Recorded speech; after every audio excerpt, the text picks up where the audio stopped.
بسم اللہ الرحمن الرحیم۔ پیارے دوستو، ہدایت بناؤ کے سبق پوری جرا میں خوش آمدید، مرحبا۔ پیچھے ہم نے حرف کی تعریف پڑھی تھی، آج حرف کی علامات پڑھ رہے ہیں۔ چلیں سبق شروع کرتے ہیں۔ ہمارا وہی انداز ہوگا، سب سے پہلے ہم عبارت پڑھیں گے، عبارت کو حل کریں گے، اجرا کریں گے، اس کے بعد جو بیان کر رہے ہیں مصنف وہ بیان کریں گے اور پھر ترجمہ کریں گے۔ چلیں سبق شروع کرتے ہیں۔ پہلے ہم عبارت پڑھ لیتے ہیں۔ وعلامته اللہ یصیح اخبار عنہ ولا به۔ اب یہ عبارت ہے، یہاں سے علامات بیان کی جا رہی ہے، تو پیچھے بھی اس طرح ایک عبارت آ چکی ہے۔ وعلامته، علامتو پر جو پیش آ رہا ہے یہ مبتدا ہونے کی وجہ سے آ رہا ہے۔ علامتو یہ اسم ہے اور اسم کے ساتھ ضمیر آ گئی۔ جب اسم کے ساتھ ضمیر آ جائے تو اسم مضاف ہوتا ہے اور ضمیر مضاف الیہ ہوتی ہے۔ اب یہ معرفہ ہے، دونوں ملیں گے تو معرفہ آ جائے گا اور اس کے بعد جملہ ہے، تو معرفہ کے بعد جملہ ہے تو معرفہ مبتدا بنتا ہے اور آگے والا جملہ خبر بنتا ہے۔ تو علامت ہو یہ مبتدا بن جائے گا، مبتدا ہونے کی وجہ سے علامت پر پیش آ رہا ہے۔ آگے دیکھیں، اللہ یصیح، ان مصدری ہے، ناصبہ ہے، اور یہ اس فعل مضارع منفی کو نصب دے رہا ہے۔ لا یصیح کو ہا پر جو زبر آ رہی ہے، ویسے تو یہ یصیح ہے، صیغہ جو ہے یہ فعل ہے، تو یہ کون سا صیغہ ہے؟ یہ صیغہ واحد مذکر غائب فعل مضارع منفی معروف ثلاثی مجرد مضاف اسباب ضرب یضرب۔ اب اس کا فاعل، ہر فعل کا کوئی نہ کوئی فاعل ہوتا ہے، تو الاخبار جو ہے اس کا فاعل ہے، اور فاعل مرفوعات میں سے ایک ہے مرفوع، تو جو فاعل بن رہا ہوگا اس پر پیش آئے گا وہ مرفوع ہوگا، تو اخبارو پڑھا گیا۔ عنہو، اب عنہو یہ دونوں جار مجرور مل کر یہ معطوف علیہ ہو جائیں گے، بہت زیادہ ہے، اور لا جو آ رہا ہے نا یہ حرف عطف ہے، تو بھی یہ بھی جار مجرور ہے، تو یہ جار مجرور معطوف ہو جائیں گے۔ اور حرف عطف جو آتا ہے اس کا پہلا والا کو معطوف علیہ کہتے ہیں اور بعد والے کو معطوف کہتے ہیں۔ تو جس طرح اسم کا اسم پر عطف کیا جاتا ہے، فعل کا فعل پر کیا جاتا ہے، حرف کا حرف پر، ظرف کا ظرف پر، تو یہ ظرف ہے تو یہ بھی ظرف ہے، ظرف کا ظرف پر عطف کیجیے، دونوں پہ اخبار کے متعلق ہو جائے بس ہے۔ اب یہاں تک ہماری عبارت ہو چکی ہے، آگے دیکھیں، ان لا یقبل علامات الاسماء ولا علامات الافعال۔ اب یہاں تک عبارت ہم نے پڑھ لی ہے۔ دیکھیں، آنے جو ہے یہاں مصدری ہے، نصب دیتا ہے، ناصب ہے۔ لا یقبل، قابلہ یقبل، یقبل ہوتا ہے، آن اس کو نصب دے رہا ہے، فعل مضارع کو آن نصب دیتا ہے، یقبل یہ بھی فعل مضارع منفی ہے، صیغہ واحد مذکر غائب فعل مضارع منفی معروف ثلاثی مجرد صحیح اسباب سامیہ یسمع۔ اب وہی حرف جو ہے اس کے اندر ضمیر آئے گی، ضمیر حرف کی طرف جائے گی، ہوا ضمیر ہے، اور علامات یہ اس کا مفعول بن رہا ہے، تو پھر کوئی کہہ سکتے کہ مفعول پر تو زبر آتی ہے، علاماتی آپ نے پڑھا ہے تو علاماتی کیوں پڑھا ہے؟ تو یہ جمع سالم ہے، اور جمع سالم کی جو حالت نسبی ہے وہ کسرہ کے ساتھ آتی ہے، حالت نسبی اور جری کسرہ کے ساتھ آتی ہے، تو اس لیے ہم نے علامات الاسمائی، اب اسمائی پر جو زیر آ رہی ہے وہ علامات مضاف ہے اور اسمائی مضاف الیہ ہے۔ پہلے اگر مضاف آ جائے اور اس کے بعد اسم پہلے نکرہ ہو اور اس کے بعد معرفہ ہو تو نکرہ کو مضاف اور بعد والے اسم کو مضاف الیہ بناتے ہیں، اس لیے علامات الاسمائی پڑھیں بہت زیادہ، اور لا پھر حرف عطف ہے، اس کا عطف اس علامات پر ہو جائے گا، علامات الافعال، یہ معطوف علیہ ہے اور یہ معطوف ہے، دونوں مل کر پھر اس کا مفعول بن جائیں گے۔ محلن یہ لفظی طور پر تو یہ اس پر کسر آ رہا ہے، محلن یہ منصوب ہے، اور یہ بھی علامات الافعالی، افعالی پر جو زیر آ رہی ہے یہ علامات کی وجہ سے، علامات مضاف ہے اور یہ مضاف ہے، تو علاماتی جو ہے یہ جمع سالم ہے، اور جمع سالم کی جو حالت نسبی آتی ہے وہ کسرہ کے ساتھ آتی ہے۔ ہماری یہاں تک عبارت ہو چکی ہے، آگے دیکھیں، وللحرف فی کلام العربی فوائد، یہاں تک عبارت ہے۔ یہ جو ہے للحرف، یہ جار مجرور مل کر یہ متعلق ہو کر یہ خبر مقدم بن جائیں گی، فی کلام العربی، یہ حرفی پر جو زیر آ رہی ہے لام کی وجہ سے، فی کلام العربی، کلامی پر جو زیر آ رہی ہے فی کی وجہ سے، فی حرف جار آ گیا، اور عربی پر جو زیر آ رہی ہے کلام کی وجہ سے، کلام مضاف ہے اور عربی یہ مضاف ہے۔ اس کو مضاف اس لیے بنایا کہ کلام جو ہے یہ نکرہ ہے اور آگے معرفہ آ رہا ہے، نکرہ کے بعد معرفہ ہے تو نکرہ کو مضاف اور معرفہ کو مضاف ہے۔ اب فی الکلام العربی، کلام مضاف یہ دونوں مل کر یہ جار مجرور ہو جائیں گے، جار مجرور مل کر یہ متعلق کسی کے متعلق ہو کر، یعنی ثابتن کے متعلق کر لیں، ثابتن یا قائلن کے متعلق کر کے یہ بن جائے گی صفت بن جائے گی، کس کی؟ فوائد، صفت مقدم، اور فوائد یہ ہے موصوف مؤخر، دونوں یہ مل کر پھر یہ مبتدا مؤخر بن جائیں گے، اور یہ خبر مقدم تھی، پھر مل کر جملہ بن جائے گا۔ یہاں تک ہم نے وجوہ اعراب بیان کر دیں۔ فوائد دونوں پر جو پیش آ رہا ہے یہ خبر ہونے کی وجہ سے، مبتدا ہونے کی وجہ سے آ رہا ہے، للحرفی یہ تو تھا خبر مقدم، اب یہ جو ہے فی الکلام العرب یہ جار مجرور مل کر یہ تو صفت بنیں گے اور یہ موصوف ہے، اس پر جو پیش آ رہا ہے یہ موصوف اور صفت مل کر مبتدا بن جائیں گے، تو مبتدا ہونے کی وجہ سے اس پر پیش آ رہا ہے۔ اب آگے دیکھیں کربتی بین الاسمین، اب کربتی پر جو زیر آ رہی ہے کاف حرف جار ہے، اس وجہ سے آ رہی ہے۔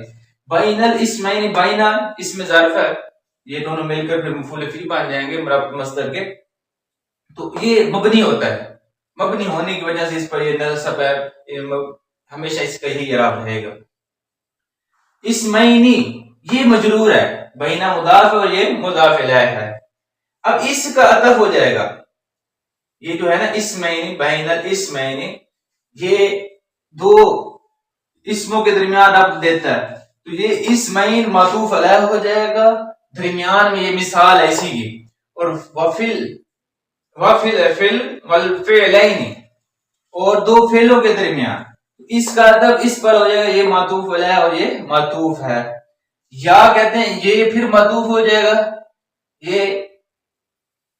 یہ معطوف ہے پہلے والا، تو یہ اسم معطوف علیہ ہے اور وہ حرف عطف ہے فعل معطوف، یہ دونوں مل کر پھر یہ معطوف بن جائیں گے پچھلے کے لیے۔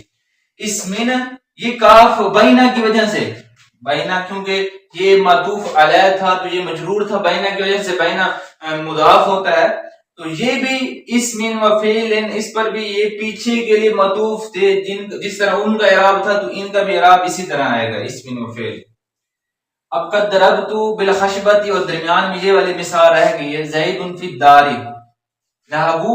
نحو پر جو پیش آتا ہے وہ خبر بنتی ہے نحو مثال مبتدا محذوف کی، اس لیے نحو پڑھتے ہیں، اور زید فی الدار یہ پورا جملہ نحو کا مضاف الیہ بنتا ہے، لیکن الگ جب اس کی ترکیب کی جائے گی تو زید پر جو پیش آ رہا ہے مبتدا ہونے کی وجہ سے آ رہا ہے، پہلے معرفہ ہے اس کے بعد جار مجرور ہے، تو معرفہ کو مبتدا اور جار مجرور کو کسی کے متعلق کر کے خبر بناتے ہیں، تو زیدن پر جو پیش آ رہا ہے وہ مبتدا ہونے کی وجہ سے آ رہا ہے، اور پھر داری پر جو زیر آ رہی ہے فی کی وجہ سے آ رہی ہے۔ والفعلین، اب اس کا تو میں نے بتا دیا تھا اسمینی پر عطف آ رہا ہے، اسی طرح نحو اريد ان تضرب، او یہ پھر یہ یہاں سے یہاں تک یہ دو فعلوں کی مثال دے رہے ہیں۔ اب نحو پر پیش آ رہا ہے، مبتدا محذوف کی خبر ہے، خبر مرفوع ہوتی ہے۔ اریدو یہ ارادہ یریدو سے ہے، فعل ہے، واحد متکلم کا صیغہ ہے، صیغہ واحد متکلم، فعل مضارع مثبت معروف ثلاثی مزید فی، اجب فی باقی اسباب افعال، یہ ہے پورا صیغہ اس کا۔ ان تدریبت تو آسان صیغہ ہے، تدریبہ واحد مذکر حاضر فعل مضارع مثبت معروف، ان اگر نہیں لگائیں گے تو یہ بنے گا مثبت معروف ثلاثی مجرد صحیح اسباب ضرب یضرب۔ اب یہاں تک یہ تدریبات جو پڑھ رہے ہیں ان کی وجہ سے ان اس کو نصب دے رہا ہے، اریدو تو اریدو ہی رہے گا، فعل ہے۔ آگے دیکھیں اور اسم و فعل یہ بھی ہو گئی ہے، پیچھے کا اس پر عطف آ رہا ہے۔ ضربت بالخشبۃ، ضربت بھی واحد متکلم کا صیغہ ہے، جو فعل ہے فعل ماضی، یہ پیچھے اگر حرف جر آ بھی جائے تو یہ تو مبنی ہوتا ہے، اس کا اعراب تبدیل نہیں ہوگا، تو یہ اسی طرح رہے گا۔ یہ پورا جملہ مراد لفظ ہو کر کاف کا متعلق ہوگا، پھر یہ کاف یہ جار مجرور مل کر کسی کے متعلق ہو کر خبر بن جائیں گے اور ان کی مبتدا محذوف ہے۔ مثال ہو بالخشبتی، با جا رہا ہے، خشبتی پر جو زیر آ رہا ہے با کی وجہ سے آ رہا ہے، اور یہ ضربتو کے متعلق ہو جائیں گے۔ آگے دیکھیں ابل جملتین، اس کا بھی عطف پیچھے پر آ رہا ہے، اور آگے مثال دے رہے ہیں نحو ان جانی زید اکرمتہ، ان حرف شرط ہے، جانی زید یہ شرط بن جائے گا، اکرمتہ جزا، اور اس میں جو جا نی ہے، جا فعل ہے اور نون وقایا ہے۔ نون ضمیر وقایا کسے کہتے ہیں کہ جائے متکلم اگر فعل کے ساتھ آ جائے تو فعل کو کسرہ سے بچانے کے لیے یہ نون وقایا لائی جاتی ہے۔ تو جا یہ فعل ہے، یہ کون سا صیغہ ہے؟ صیغہ یہ واحد مذکر غائب ہے، فعل ماضی مثبت معروف ثلاثی مجرد اجوف یائی اور محموز اللام، اسباب داربا یضرب، جاء یجیء آتا ہے۔ زید اس کا اسم ہے اور یا یہ مفعول ہے، زیدن پر جو پیش آ رہی ہے یہ فاعل ہونے کی وجہ سے آ رہی ہے، یعنی جا کا فاعل ہے زیدن، فاعل کے مرفوعات میں سے، تو اس لیے آ رہا ہے۔ اور اکرم تو یہ پوری پھر شرط بن جائے گی، اکرم تو ہو یہ اس کی جزا ہے، اکرم تو یہ بھی فعل ہے، فعل صیغہ واحد متکلم کا صیغہ فعل ماضی مثبت معروف ثلاثی مزید فی صحیح اسباب افعال، تو اس کا فاعل اور ہو ضمیر اس کا مفعول ہے۔ یہاں تک عبارت ہوگی۔ آگے دیکھیں وغیر ذالک من الفوائد التي تعرفها في القسم الثالث ان شاء اللہ تعالی۔ اب غیر ذالک، غیر پر جو پیش آ رہا ہے مبتدا ہونے کی وجہ سے، غیر ذالک یہ مضاف الیہ ہو کر نا غیر مضاف ہے اور ذالک کا مضاف الیہ، مضاف الیہ مل کر یہ مبتدا بن جائیں گے، اور من الفوائد یہ آگے سارا یہ اس کی خبر ہے۔ من الفوائدی، فوائدی پر جو زیر آ رہی ہے یہ من کی وجہ سے آ رہی ہے، اور التی یہ موصوف ہے اور التی اسی کی صفت ہے، اور التی جو ہے یہ اسم موصول ہے، تو آگے والا جو ہوگا یہ اس کا صلہ بن جائے گا۔ تعریفو، ہاں تعریفو یہ فعل ہے، فعل مضارع ہے، صیغہ واحد مذکر حاضر فعل مضارع مثبت معروف ثلاثی مجرد صحیح اسباب ضرب یضرب عرف یعرف، اور حاض میرے اس کا مفعول ہے۔ اور فی القسم الثالثی، فعل کے ساتھ جب ضمیر آ جائے تو وہ اس کا مفعول بنتی ہے، اگر ضمیر منفصل آ جائے۔ فی القسم الثالثی، فی حرف جار ہے اور قسمی پر جو زیر آ رہی ہے فی کی وجہ سے آ رہی ہے، الثالثی پر جو زیر آ رہی ہے قسم کی وجہ سے آ رہی ہے، کیونکہ ثالث جو ہے یہ قسم کی صفت ہے، موصول صفت کا اعراب ایک طرح کا آتا ہے۔ آگے دیکھیں ان شاء، شاء ان حرف شرط ہے، شاء جو ہے یہ فعل ہے، صیغہ یہ فعل کون سے صیغہ واحد مذکر غائب فعل ہے ماضی مثبت معروف ثلاثی مجرد اجوف یہی اسباب، اجوف یہی اور محموز اللام دونوں ہیں، اور یہاں بھی یہ اجوف یہی اور محموز اللام تھا، مخلوط ابواب میں سے ہیں، تو شاء یہ اجوف یہی اور محموز اللام اسباب فتح یفتح، شاء یشاء سے آتا ہے۔ اللہ، اللہ اس میں جلالت پر جو پیش آ رہا ہے شاء کا فاعل ہے، اگر اللہ چاہے۔ تعالی یہ اللہ ذوالحال ہے اس میں جلالت، اور آگے والا حال ہے، تعالی یہ خود فعل ہے، فعل فاعل مل کر پھر حال بنیں گے، اور یہ بھی صیغہ واحد مذکر غائب ہے، فعل ماضی مثبت معروف ثلاثی مزید فی ناقص واوی اسباب تفاعل ہے۔ یہ باب یہاں تک ہماری عبارت ہو چکی ہے ساری، اب ہم سبق بیان کریں گے۔ یہاں سے شروع سے یہ علامات بیان کی جا رہی ہیں حرف کی۔ سب سے پہلے یہ علامت بیان کی ہے کہ علامت کی یہ ایک ہے کہ وہ نہ اس سے ایک خبر دینا درست ہوتی ہے، نہ اس کے ساتھ، نہ اس سے خبر یعنی نہ اس کی خبر دی جا سکتی ہے، نہ اس کے ساتھ کسی کی خبر دی جا سکتی ہے۔ یہ جب علامت پائی جائے گی جس میں تو وہ حرف ہوگا، اور ایک اور علامت بیان کی جا رہی ہے حرف کی علامت یہ ہے کہ جس میں نہ اسم کی علامت ہو نہ فعل کی علامت ہو. یہ حرف کی علامت ہے کہ جس میں اسم کی، جس لفظ میں اسم کی اور فعل کی علامات نہیں ہے، نہ اسم کی علامات کو قبول کرتے نہ فعل کی علامات کو قبول کرتے، تو وہ حرف ہوگا. یہ حرف کی علامت ہے. یہاں تک اب آگے یہ جو عبارت ہے یہاں سے آگے فوائد بتا رہے ہیں کہ علامات تو نہیں ہے حرف کی، ہاں کچھ فوائد ہیں. یہ حرف کس چیز کے لیے آتا ہے کہ یہ کلام عرب میں اس کے چند فوائد ہیں.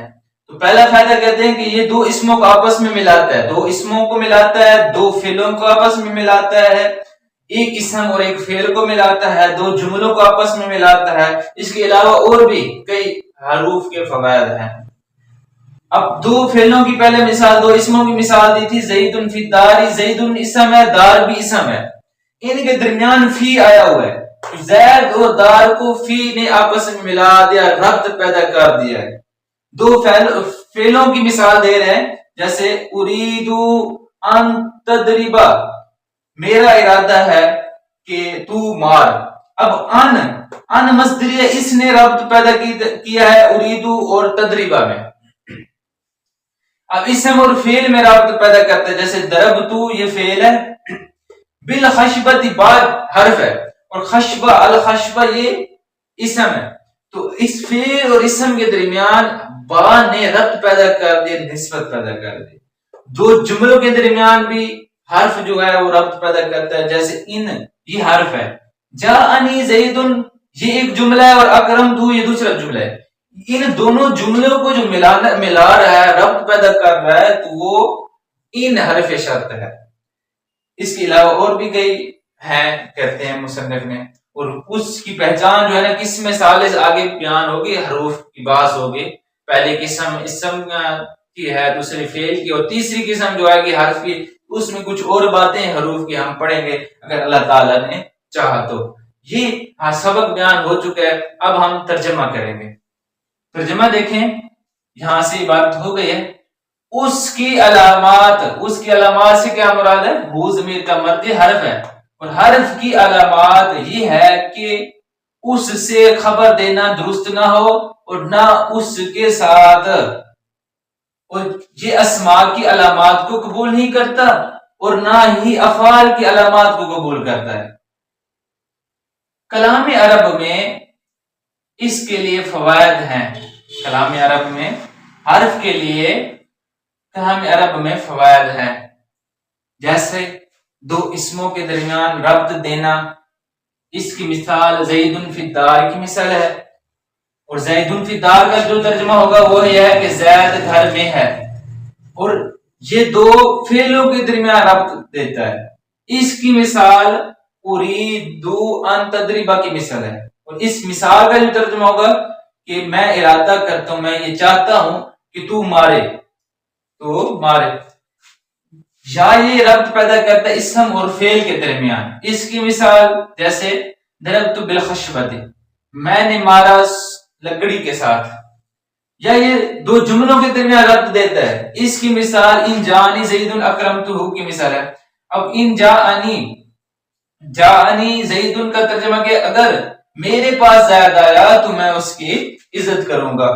اور اس کے علاوہ بھی فوائد ہیں کہ جو پہچانے گا تو اسے تیسری قسم میں اگر اللہ تعالی نے چاہا تو. یہاں تک ہمارا سبق بھی بیان ہو چکا، وجوہ اعراب بھی بیان ہو چکے، ترجمہ بھی ہو چکا. امید ہے کہ آپ کو سبق سمجھ آ گئی ہوگی. پھر انشاءاللہ اگلے سبق میں ملیں گے، تب تک اجازت. السلام علیکم ورحمۃ اللہ.